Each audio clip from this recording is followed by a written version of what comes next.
This is the Ielts listening test. You will hear a number of different recordings, and you will have to answer questions on what you hear. There will be time for you to read the instructions and questions, and you will have a chance to check your work. All the recordings will be played once only. The test is in 4 parts. At the end of the test, you will be given 10 minutes to transfer your answers to the answer sheet. Now turn to Part 1.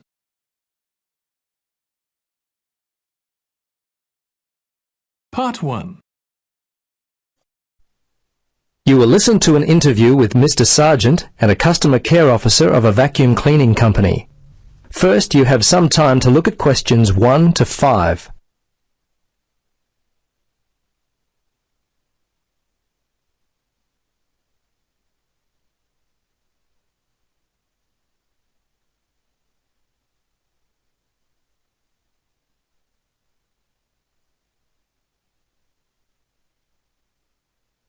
Now, listen carefully and answer questions 1 to 5. Hello. Yes, hello. It's Tom Burlinson calling from Clean It Vacuum Cleaners. Mr. Sargent, is it? Yes. I understand you recently purchased a vacuum from us. Is that correct? Yes, that's right. Well, this is simply a call to find out if you've been happy with your purchase. Our company prides itself on its after-sales service. Just because you've bought from us doesn't mean you're no longer important to us. Could you spare a few moments to answer some questions? Sure. How long will this take? Well, not long at all, Mr. Sargent. Usually only about 3 or 4 minutes. Okay. What would you like to know? Okay, great. I'll just go through the survey form and if you'll just bear with me, this shouldn't take long at all. Okay, first question. Which model did you purchase and when? Yes, it was the super cleaner. We bought it about 2 weeks ago. Let's see, it was a Monday, I think, because my wife's birthday was on the Sunday, 24th. That would make it the 25th. Yes, August the 25th. Okay. Now, do you remember the name of the salesperson? Was he worth remembering? Yes, his name was Jim. My wife and I were very impressed with him. He was a great source of information, very helpful. Great. I'll make sure that your kind words about Jim are passed on to him. Okay, now let's see. Yes. Have you purchased any other products from us this year? Oh, let's see. Of course, we bought the super cleaner. I think that's all. Well, we bought some vacuum bags with it as well. I think Daisy bought some carpet cleaner from your store back in February. That's about all, I think. I have to ask my wife about that one. She's not here at the moment. No, that's okay. Your answer will do fine. We don't have to be too picky. Okay, so how much money would you say you've spent, all told, in the store? Just an approximate amount will do fine. Wow, that's a difficult question. I don't really know. The vacuum was £150. The other stuff, I'd say around £15, I suppose. The total was around £165. But I couldn't be totally sure. It may be a bit more than that. That's fine. Now, the next thing on my list is how would you rate the quality of the products you purchased? Good, actually. Very good. So far, we've not had any problems with the products from Clean It. Service and value have been very good. So I guess you have a loyal customer. Oh, wonderful. I'm really pleased that your experience with our company has been a positive one. Tell me, do you purchase any other items of cleaning equipment? If so, from whom? I'm very fussy about the interior of my car, you know. The seats and carpets, I found a product from Easy Clean which works well on the carpets and an air freshener from Mr. Tidy that really smells good. Apart from that, I couldn't say for sure. I think my wife buys floor cleaner from Johnson Brothers. Before you listen to the rest of the conversation, you have some time to look at questions 6 to 10.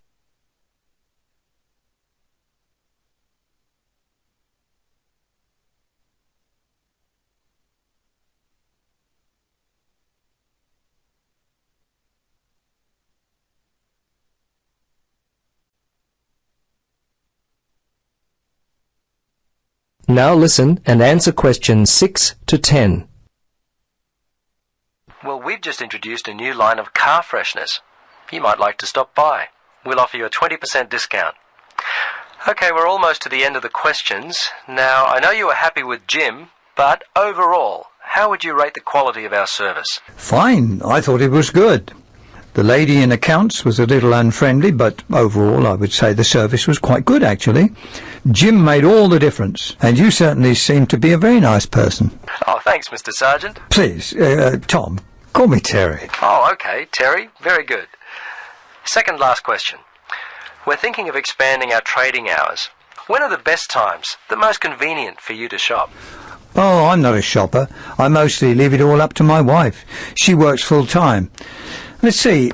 For me, I guess I'd have to say Sundays between 1 and 3, and I'm not working on Thursdays now, so if I had to, I guess Thursdays between, say, 11 and 12 noon. Okay.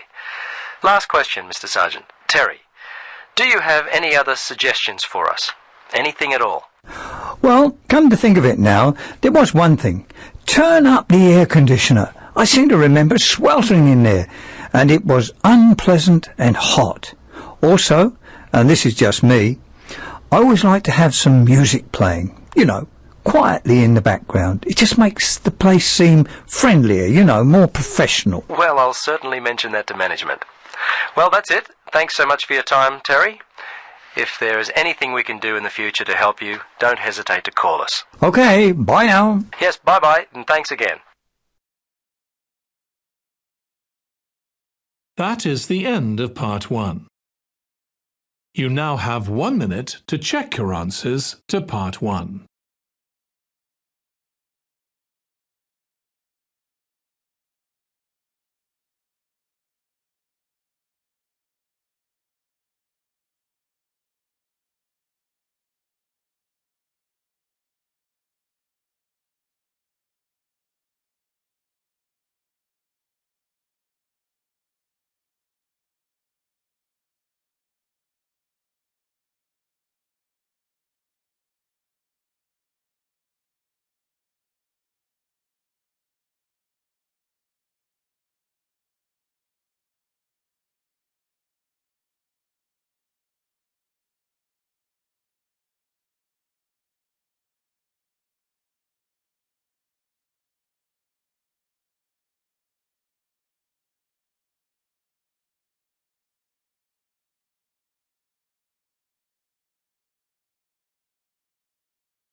Part 2.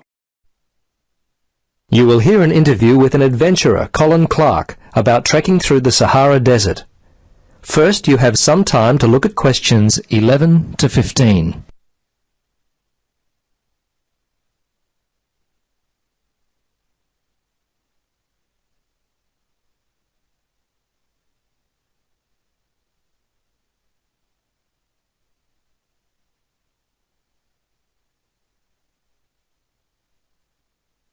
Now, listen carefully and answer questions 11 to 15. After years of planning, Colin Clark finally got the opportunity in the winter of 2002 to visit and trek through the magnificent Sahara Desert. Earlier today, I talked with Colin about the trip and recorded this interview. Colin, thanks for taking the time to talk with me about your recent adventure. Tell me, how many days did the trip end up taking? It wasn't one of the easiest things I've ever done, let me assure you. Even with the assistance of my 2 travel companions, it was more difficult than I had expected it to be. Let's see, the first day was the 3rd, the 4th. Yes, we arrived back on the 18th, so all told we spent 14 days trekking through and around the Sahara. Although it only got really difficult after the 3rd day. Out in the Sahara you can forget about your nice comfortable bed. Try as I might, I couldn't get comfortable at night, so after day 3 I was feeling weary from lack of sleep. Fortunately, that changed after a few days, but those sleeping bags took some getting used to. And how did you travel? Well, most of the trip was either in a 4-wheel drive by land or by river in a type of canoe which the natives call a pirogue. What was the weather like? Winter season is the dry season. In fact, our guide told us that it hadn't rained in winter in 20 years. Out in the desert, people don't even bother setting up a tent. They just jump straight into a sleeping bag. You can imagine our surprise when on day 8 we encountered a little light rain.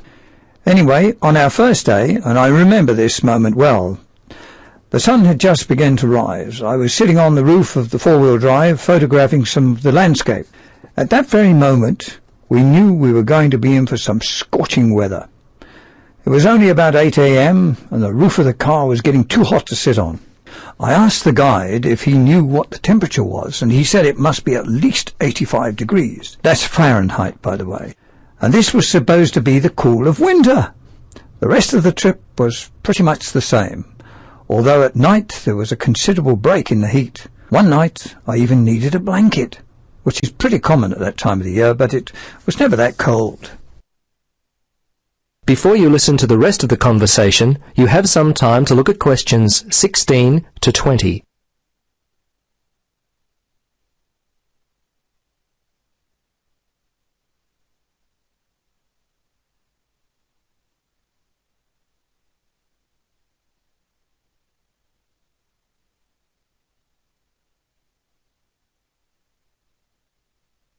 Now listen and answer questions 16 to 20. Highlights. I assume there were many, but are there any moments that really stand out above the rest? Yes, I'd have to say the simple pleasure of camping out in nature, especially at night, was a highlight. The light of the moon and the stars was just breathtaking. Not a sound to be heard in the still of the night. I won't forget that amazing experience.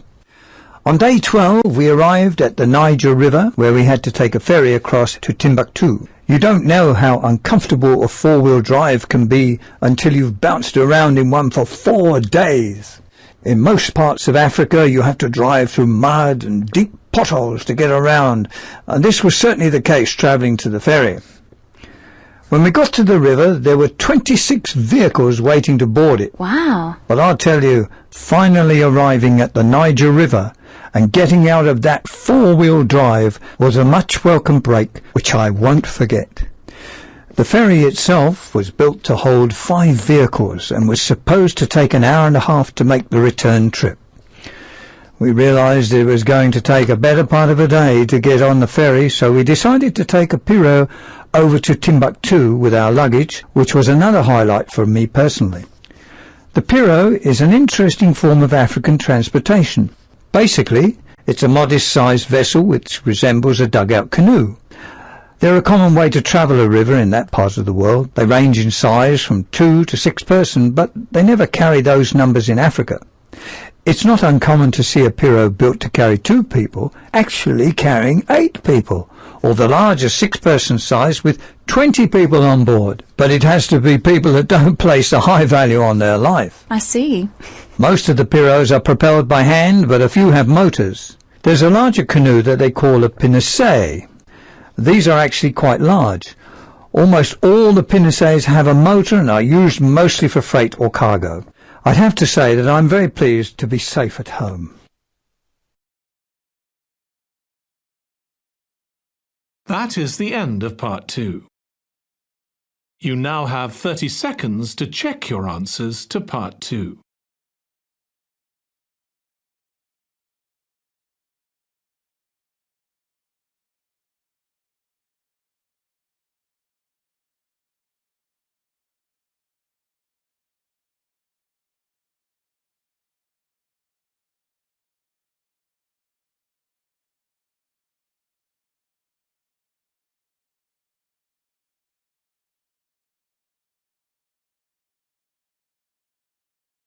Part 3.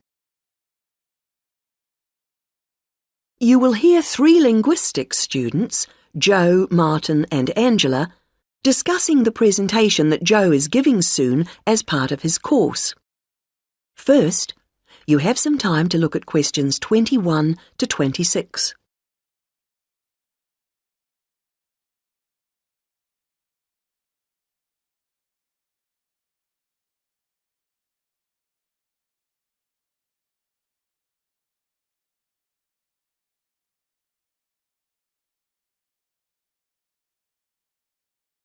Now listen to the first part of the conversation and answer questions 21 to 26.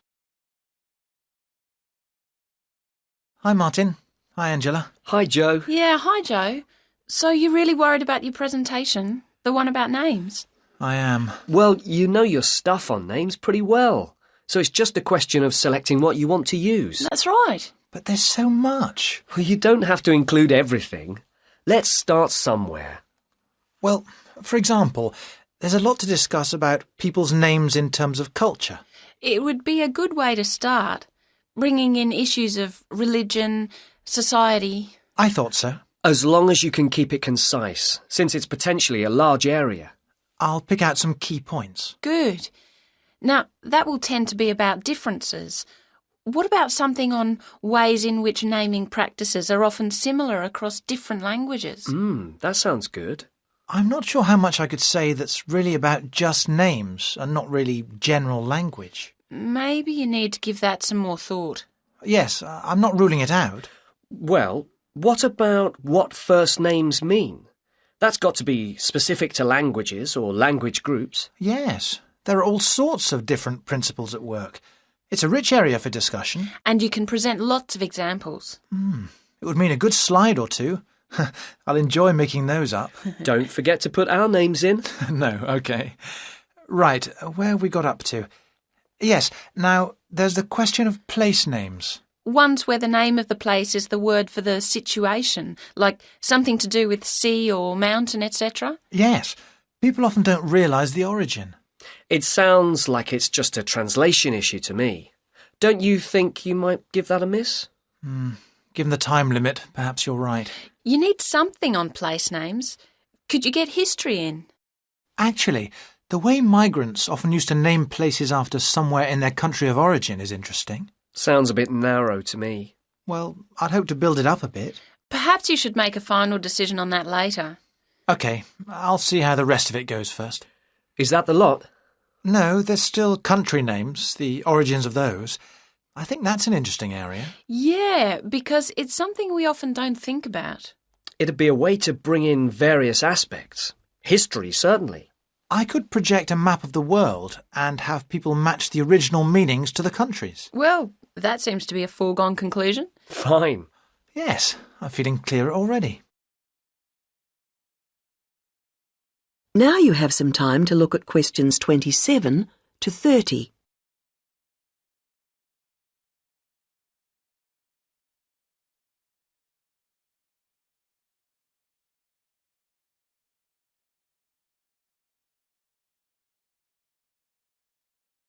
Now listen to the rest of the conversation and answer questions 27 to 30.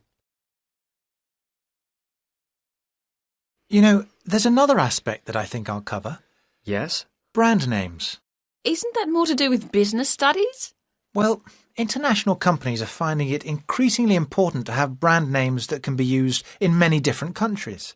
Oh, so they can advertise the same product everywhere? Yes, and it seems that brand names are very special in our brains. How so? Well, there was a research study recently, carried out on a group of about 50 students. They showed them 108 words, and the students had to say whether they recognised them as real words or not. The list included, all mixed up, ordinary nouns, brand names and meaningless words, and they were shown all the words quickly. And the brand names seemed to be recognised strongly and in the emotional right-hand side of the brain. It was interesting that the brand names were recognised more readily if they were displayed in capital letters rather than lowercase, something which doesn't apply to normal words. How strange. What else did the researchers find out? Of course, it's a relatively small study, but they suspect that other visual features are at play.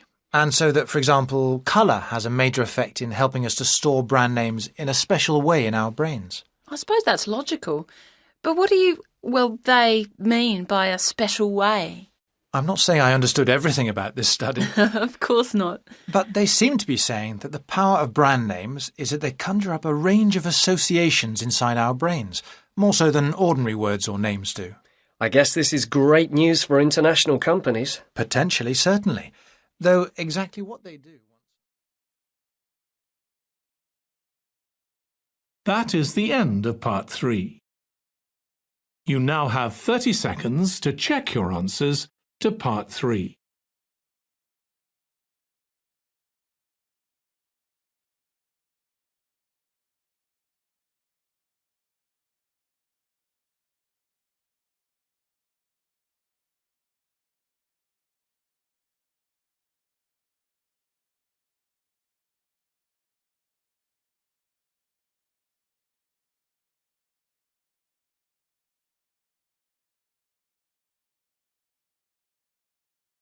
Part 4. You will hear part of a lecture about balloons and airships. First, you have some time to look at questions 31 to 40.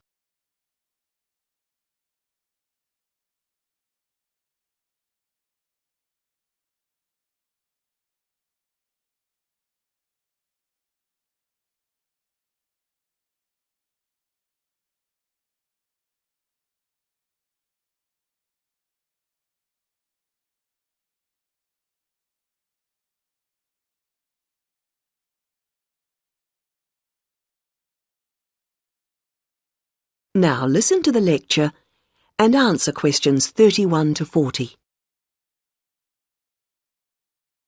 Now, balloons and airships are worth consideration because while on the one hand they represent humans' first successes at air flight, after centuries of less than successful theory and experimentation, they also, on the other hand, continue to be used today.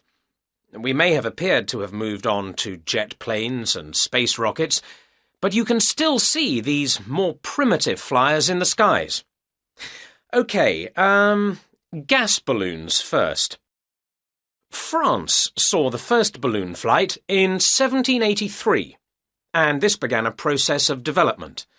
By 1862, in the Civil War in the United States, we find Thaddeus Lowe replacing spies with balloons to go behind enemy lines.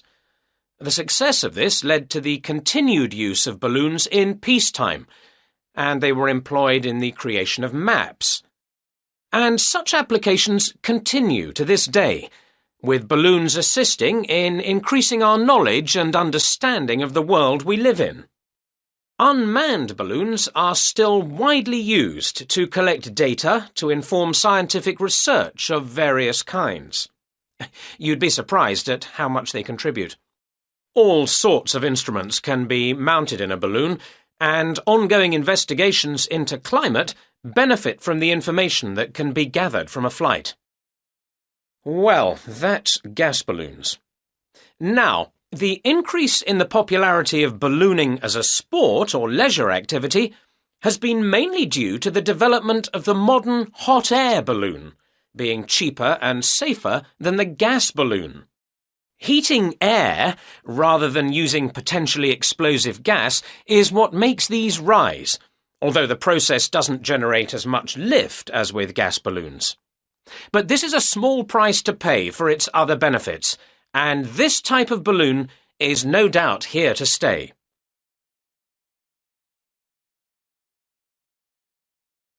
Airships are also fairly old in their origins.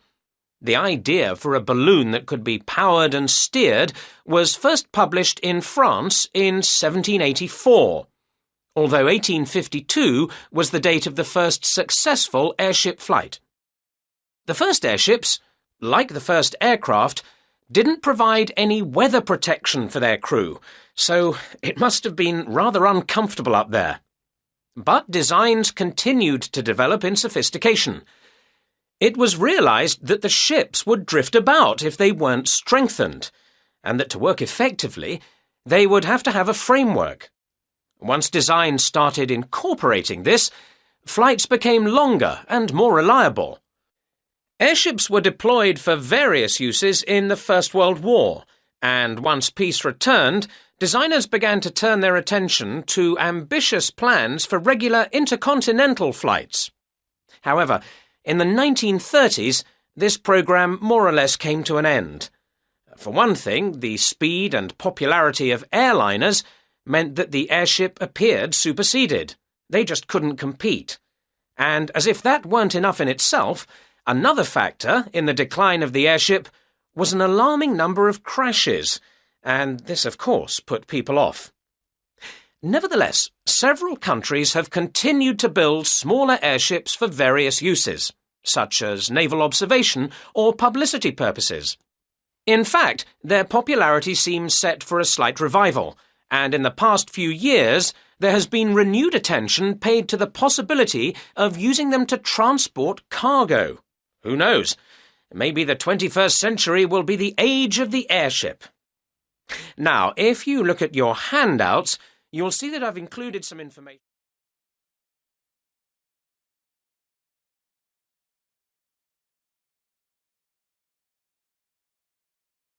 That is the end of Part 4. You now have 1 minute to check your answers to Part 4. That is the end of the listening test. In the Ielts test, you would now have 10 minutes to transfer your answers to the answer sheet.